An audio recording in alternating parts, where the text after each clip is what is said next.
امام حسن مجتبی رضی اللہ تعالی عنہ موت کو اکثر یاد فرماتے، موت کا ذکر کرتے تو اہل محفل پہ رقت طاری ہو جاتی۔ موت کو اکثر یاد کرنے کے تین بڑے فائدے ہیں۔ ایک فائدہ یہ ہے کہ جو بندہ موت کو یاد کرتا رہتا ہے وہ جلدی توبہ کر لیتا ہے، وہ زیادہ عرصہ پھر غافل نہیں رہتا۔ موت کی یاد اسے توبہ کی طرف لے آتی ہے۔ دوسری چیز، جو بندہ اکثر موت کو یاد کرتا رہتا ہے وہ تھوڑی دنیا ملنے پہ بھی راضی رہتا ہے، وہ زیادہ دنیا کی ہرس نہیں پالتا، وہ حریص نہیں ہوتا دنیا کا، جو موت کو اکثر یاد کرتا رہتا ہے۔ اور تیسرا فائدہ اس کا یہ ہے کہ جو موت کو اکثر یاد کرتا ہے اس کی عبادت لذت والی عبادت بن جاتی ہے۔ بعض لوگ کہتے ہیں عبادت میں حلاوت نہیں آتی، عبادت میں سرور نہیں آتا، عبادت میں مزہ نہیں آ رہا۔ وجہ یہ ہے دل دنیا سے لگے ہوئے ہیں۔ اگر دل کو مادی نعمتوں سے ہٹا کر آخرت کے ساتھ لگا لیں، موت کو یاد کریں، تو موت کی یاد کا ایک فائدہ یہ ہے عبادت لذت والی ہو جاتی ہے، عبادت کی حلاوت نصیب ہوتی ہے اگر بندہ موت کو کثرت سے یاد کرے۔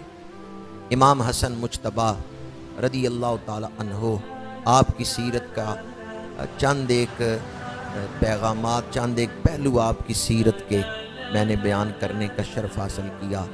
بہت بڑا آپ کا احسان امت مسلمہ پہ یہ ہے، بخاری شریف کی حدیث پاک ہے، میرے آقا کریم صلی اللہ علیہ وآلہ وسلم نے امام حسن کو اپنے ساتھ منبر پہ بٹھایا ہے۔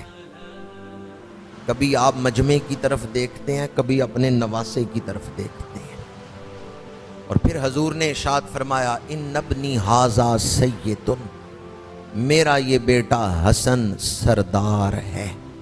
ان ابنی ھذا سید، میرا یہ بیٹا حسن سید ہے۔ اور پھر فرمایا لعل اللہ یصلح بہ بین فئتین عظیمتین من المسلمین، میرے اس بیٹے کے ذریعے اللہ مسلمانوں کے دو بڑے گروہوں میں صلح کروائے گا۔ پیچھے حضور نے فرمایا میرا بیٹا سید ہے، آگے صلح کا ذکر ہے، جوڑنے کا ذکر ہے، تو حضور نے بتا دیا سید کی ڈیوٹی ہے قوم کو، سیدوں کا کام ہے قوم کو، سیدوں کا کام ہے قوم کو جوڑنا۔ امام حسن مجتبی کا بہت بڑا احسان ہے امت مسلمہ پہ۔ ان ابنی ھذا سید لعل اللہ ان یصلح بہ بین فئتین عظیمتین من المسلمین، فرمایا وہ دونوں گروہ مسلمانوں کے ہی ہوں گے، من المسلمین، مسلمانوں کے دو بڑے گروہوں میں میرا یہ بیٹا صلح کروائے گا۔ تو صلح کروانا امام حسن مجتبی کی سنت ہے، دلوں کو جوڑنا امام حسن مجتبی کی سنت ہے۔ امام حسن مجتبی کی سیرت پاک کو پیش نظر رکھتے ہوئے آج ہمیں چاہیے کہ ہم امت کو جوڑنے والے لفظ بولیں، توڑنے والے نہیں۔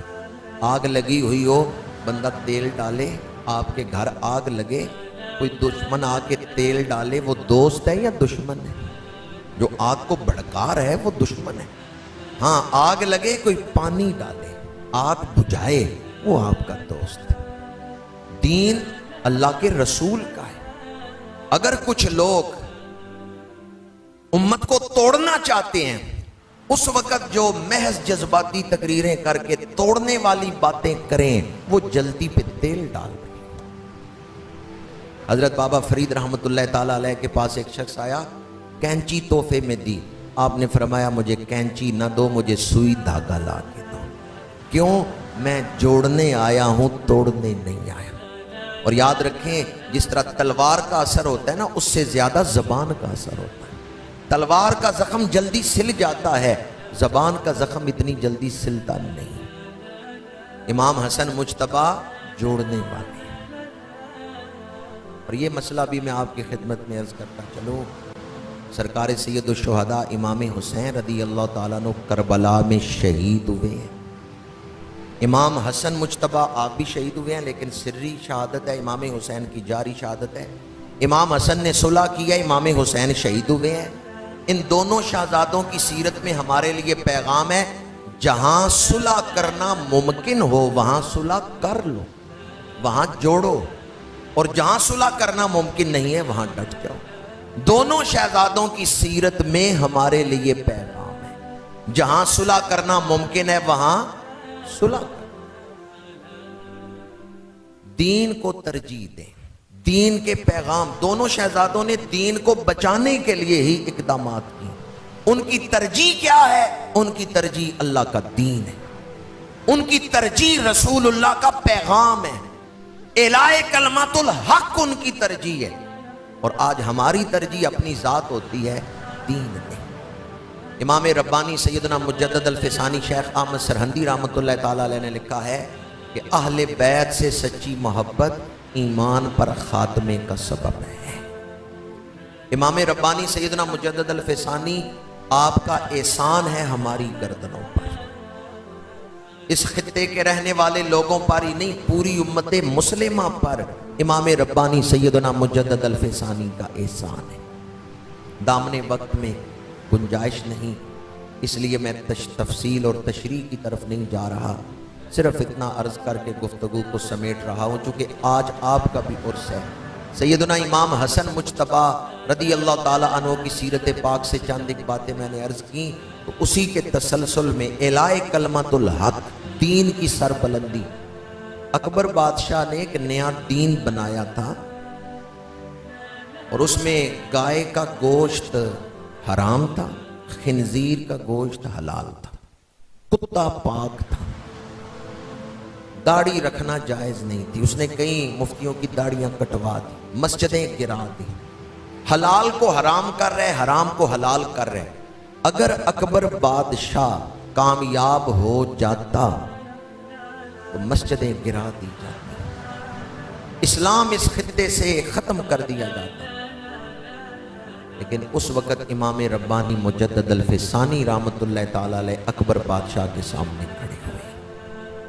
وہ ہند میں سرمایہ ملت کا نگہباں، اللہ نے بر وقت کیا جس کو خبردار، گردن نہ جھکی جس کی جہانگیر کے آگے ہے، جس کے نفس گرم سے گرمی احرار۔ حضرت مجدد الفسانی نے دین بچا کے دکھایا ہے، دین کا جھنڈا بلند کر کے دکھایا ہے۔ آج مسجدوں میں اذانیں ہو رہی ہیں، اللہ کے دین کا فروغ ہوا ہے، اس میں بہت بڑا کردار حضرت مجدد الفسانی کا ہے کہ انہوں نے اکبر بادشاہ کے بناوٹی دین کو، جھوٹے دین کو پھیلنے سے روکا، اس کے نفاذ کو روکا۔ آج ہم ان ہستیوں کی محنتوں کو پیش نظر رکھتے ہوئے ارادہ کرتے ہیں کہ ہم ان کی محنتوں کو ضائع نہیں ہونے دیں گے۔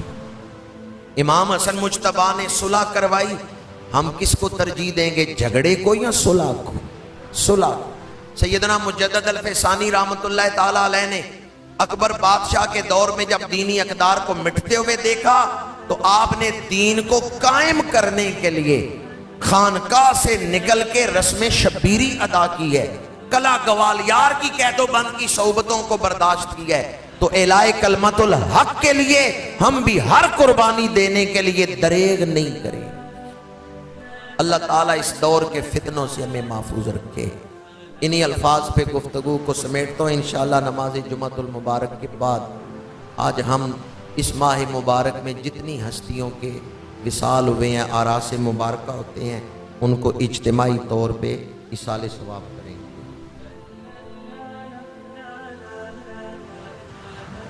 کسی دوست نے پوچھا حضرت امیر حمزہ کو بھی سید الشہداء کہتے ہیں، امام علی مقام کو بھی سید الشہداء کہتے ہیں، اس میں فرق کیا ہے؟